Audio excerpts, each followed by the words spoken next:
ನಮಸ್ಕಾರ ಎಲ್ರಿಗೂ, welcome back to the another video. ನಿನ್ನೆ ವಿಡಿಯೋದಲ್ಲಿ 2 ಪ್ರಿಡಿಕ್ಷನಲ್ಲಿ ಒಂದು ವರ್ಕೌಟ್ ಆಯಿತು. ಅಂದರೆ CSK ಅವರು ಚೇಸ್ ಮಾಡೋದಕ್ಕಾಗಲಿಲ್ಲ. 15 ವರ್ಷ ಆದಮೇಲೆ DC ಅವರು ಗೆಲ್ತಾರೆ, ಅದೊಂದು ಸ್ವಲ್ಪ ಖುಷಿ ವಿಚಾರ. ಇನ್ನೊಂದು ಮ್ಯಾಚು RR ವರ್ಸಸ್ ಪಂಜಾಬ್ ಮ್ಯಾಚಲ್ಲಿ RR ಅವರು ನಿನ್ನೆ ಹೇಳ್ದಂಗೆ ಅವರು ಪ್ರಿಡಿಕ್ಷನಲ್ಲಿ ಗೆಲ್ತಾರೆ. ಇವತ್ತಿನ match SRH versus GT match, ಅದು ಹೈದ್ರಾಬಾದಲ್ಲಿ ನಡೆಯುತ್ತೆ. ಒಂದು ಹೈ ಸ್ಕೋರಿಂಗ್ ಮ್ಯಾಚ್ ನಾವು ನೋಡ್ಬೋದು ಇವತ್ತಿನ ಒಂದು ಮ್ಯಾಚ್ನಲ್ಲಿ. ಅಂದರೆ ಟಾಸ್ ಮೇಲೆ ಡಿಪೆಂಡ್ ಆಗಿರುತ್ತೆ ಮ್ಯಾಚು, ಯಾರು ಗೆಲ್ಬೋದು ಯಾರು ಸೋಲ್ಬೋದು ಅಂತ. ಬಟ್ ಇವಾಗ ಕಮ್ಬ್ಯಾಕ್ ಮಾಡ್ತಿರೋದು GT. ಹೆಡ್ ಟು ಹೆಡ್ ನೋಡ್ತಾ ಇದ್ದರೆ GT ಅವರು ಆಲ್ಮೋಸ್ಟ್ ಐಯಲ್ಲಿದ್ದಾರೆ. ಅಂದರೆ 4 ಮ್ಯಾಚಲ್ಲಿ, ಲಾಸ್ಟ್ 4 ಮ್ಯಾಚಲ್ಲೂ ಕೂಡ 3 ಮ್ಯಾಚ್ GT ಅವರು ಗೆದ್ದಿದ್ದಾರೆ. ಹೈದ್ರಾಬಾದು ಒಂದೇ ಮ್ಯಾಚ್ ಗೆದ್ದಿರೋದು. ಅದೇ ಥರ ನೋಡ್ತಾ ಇದ್ದರೆ, ಒಂದು ಪ್ರೆಡಿಕ್ಷನಲ್ಲಿ ನೋಡ್ತಾ ಇದ್ದರೆ ನನ್ನ ಪ್ರಕಾರ ಇವತ್ತು SRH ಅವರು ಹೋಮ್ ಗ್ರೌಂಡಲ್ಲಿ ಗೆಲ್ತಾರೆ ಅಂತ ಅನ್ನಿಸ್ತಿದೆ. ಏನಕ್ಕೆ ಅಂತ ಹೇಳ್ತೀನಿ. ಏನಕ್ಕೆ ಅಂತ ಅಂದರೆ, ಈ ಕಡೆ ಬೌಲಿಂಗ್ ಲೈನಪ್ಪಲ್ಲಿ SRHಲ್ಲಿ ಒಂದು ಒಳ್ಳೆ ಪರ್ಫಾರ್ಮೆನ್ಸ್ನ ನೀಡ್ತಾರೆ ಎಲ್ಲರೂ ಕೂಡ. GTಯಲ್ಲಿ ಬೌಲಿಂಗ್ ಲೈನಪ್ಪು ಇದೆ, ಬಟ್ ಅಲ್ಲಿ ಮಿಡಲ್ ಆರ್ಡರಲ್ಲಿ ಕೊಲ್ಯಾಪ್ಸ್ ಆಗ್ತಾರೆ. ಇವತ್ತು ಪರ್ಫಾರ್ಮೆನ್ಸ್ ನೀಡೋದಕ್ಕೆ ಆಗೋದಿಲ್ಲ. ಮಿಡಲ್ ಆರ್ಡರ್ ಏನಿದೆ ಫುಲ್ ಕಂಪ್ಲೀಟಾಗಿ ವೀಕ್ ಇದೆ. ಅಪ್ ಟು 4th ಕರೆಕ್ಟಾಗಿದೆ. ಅದಾದಮೇಲೆ ಮಿಡಲ್ ಆರ್ಡರಲ್ಲಿ ಕಂಪ್ಲೀಟಾಗಿ ವೀಕ್ ಇದೆ.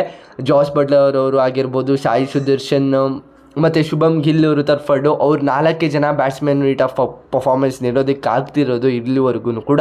ಅದೇ ಥರನೂ ಕೂಡ ಇವತ್ತು ಕೊಲಾಪ್ಸ್ ಆಗ್ತಾರೆ ಮಿಡಲ್ ಆರ್ಡರಲ್ಲಿ. ಅದರಲ್ಲಿ ನೋಡ್ತಾ ಇದ್ದರೆ ಪ್ರೆಡಿಕ್ಷನಲ್ಲಿ ಇವತ್ತು SRH ಅವರು ಗೆಲ್ತಾರೆ. ಅದೇ ಥರ ಇಲ್ಲಿ ಓಪನಿಂಗ್ಸಲ್ಲಿ ಒಂದು ಸ್ವಲ್ಪ ಕೊಲಾಪ್ಸ್ ಆಗ್ಬೋದು. ಟ್ರಾವಿಸ್ ಹೆಡ್ ಇಲ್ಲ ಅಂದರೆ ಏನಿದ್ದಾರೆ ಅಭಿಷೇಕ್ ಶರ್ಮಾ, ಅವರಿಬ್ಬರಲ್ಲಿ ಒಬ್ಬರು. ಅಂದರೆ ನನ್ನ ಪ್ರಕಾರ ಅಭಿಷೇಕ್ ಶರ್ಮಾ ಪರ್ಫಾರ್ಮೆನ್ಸ್ ನೀಡೋದಕ್ಕೆ ಆಗೋದಿಲ್ಲ. ಅದೇ ಥರ ಇಶಾನ್ ಕಿಶನ್ ಅವರು ಕೂಡ ಪರ್ಫಾರ್ಮೆನ್ಸ್ ನೀಡೋದಿಲ್ಲ ಇವತ್ತಿನ ಮ್ಯಾಚ್ನಲ್ಲಿ. ಅದೊಂದು ಸ್ವಲ್ಪ ಇಂಟ್ರೆಸ್ಟಿಂಗ್ ಆಗಿರುತ್ತೆ. ಅದೇ ಥರ ಇನ್ನೊಂದು ಇಂಟ್ರೆಸ್ಟಿಂಗ್ ಆಗಿರೋ ನ್ಯೂಸ್ ಏನಪ್ಪ ಅದು ಅಂತ ಅಂದರೆ, ಬೂಮ್ರಾ ಅವರು ಮತ್ತೆ ಬಂದಿದ್ದಾರೆ. ಏನು ಒಂದು ಕ್ಯಾಂಪ್ಗೆ, ಅಂದರೆ MI ಕ್ಯಾಂಪ್ಗೆ ಸೇರಿಕೊಂಡಿದ್ದಾರೆ. ಅದು ಒಳ್ಳೆಯ ವಿಚಾರ MI ಫ್ಯಾನ್ಸ್ಗೆ. ಬಟ್ ಇಲ್ಲಿ ನಾಳೆ ಮ್ಯಾಚ್ ಏನಿದೆ RCB ವರ್ಸಸ್ MI ಮ್ಯಾಚಲ್ಲಿ ಅವ್ರು ಇರ್ತಾರಾ ಇರಲ್ವಾ ಅಂತಲೂ ಕೂಡ ಒಂದು ಸ್ವಲ್ಪ ಎಲ್ಲರಿಗೂ ಡೌಟ್ ಇದ್ದೇ ಇರುತ್ತೆ. ಅದಕ್ಕೆ ಇವಾಗ ಕ್ಲಿಯರೆನ್ಸ್ ಆಗಿ ನೋಡೋಣ. ಅದಕ್ಕಿಂತ ಮುಂಚೆ ನೀವೇನಾದರೂ ಹೊಸಬ್ರು ಆಗಿದ್ದರೆ ನಮ್ಮ ಚಾನಲ್ನ ಸಬ್ಸ್ಕ್ರೈಬ್ ಮಾಡ್ಕೋದಂತೆ ನೋಡ್ತಿದ್ರೆ ದಯವಿಟ್ಟು ಸಬ್ಸ್ಕ್ರೈಬ್ ಮಾಡ್ಕೊಳ್ಳಿ. ಇದೇ ರೀತಿ ಕ್ರಿಕೆಟಿಂಗ್ ಅಪ್ಡೇಟ್ಸ್ ಮತ್ತು ಪ್ರೆಡಿಕ್ಷನ್ ಇದೇ ಚಾನಲಲ್ಲಿ ಬರ್ತಾ ಹೋಗುತ್ತೆ.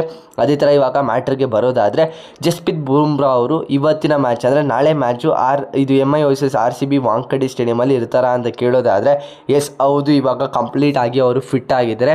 ನಾಳೆಯಿಂದ ಅವರು ಎಲ್ಲ ಮ್ಯಾಚಸ್ಸನ್ನು ಕಂಪ್ಲೀಟ್ ಆಗಿ ಆಡ್ತಾರೆ.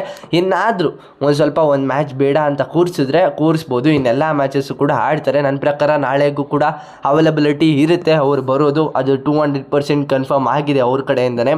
ಒಂದು ಟೀಮ್ ಬೇಸ್ ಮೇಲೆ ಅನೌನ್ಸ್ಮೆಂಟ್ನ ಮಾಡಿದರೆ ಅದು ಒಂಥರ ಗುಡ್ ನ್ಯೂಸು. ಈ ಥರ ಯಾವ ರೀತಿ ಬ್ಯಾಟಿಂಗ್ ಲೈನಪ್ ಇರುತ್ತೆ ಅಂತ ನಮ್ಮ RCB ಅವ್ರದ್ದು ನೋಡಬೇಕಾಗಿರುತ್ತೆ. ಯಾವ ರೀತಿ ಪ್ಲೇಯಿಂಗ್ 11 ಮತ್ತೆ ತೊಗೊಂಡು ಬರ್ತಾರೆ ಈ ನಾಳೆ ಮ್ಯಾಚ್ಗೆ ಅಂತ. ಇವತ್ತಿನ ಒಂದು ಪ್ರೆಡಿಕ್ಷನ್ನ ಹೇಳಿದ್ದೀನಿ, SRH ಅವರು ಈ ಮ್ಯಾಚ್ನ ಗೆಲ್ತಾರೆ. ಅದೇ ರೀತಿ ಇವಾಗ ಏನು ಒಂದು ವಿಡಿಯೋ ಇದೆ ಇವಾಗ ಕಂಪ್ಲೀಟಾಗಿ ಮುಗಿಸ್ತಾ ಇದ್ದೀನಿ. ಈ ವಿಡಿಯೋ ನಿಮಗೆ ಇಷ್ಟ ಆಗಿದ್ದರೆ ದಯವಿಟ್ಟು ಲೈಕ್ ಮಾಡಿ, ಅದೇ ಥರ ಈ ವಿಡಿಯೋನ ಶೇರ್ ಮಾಡಿ.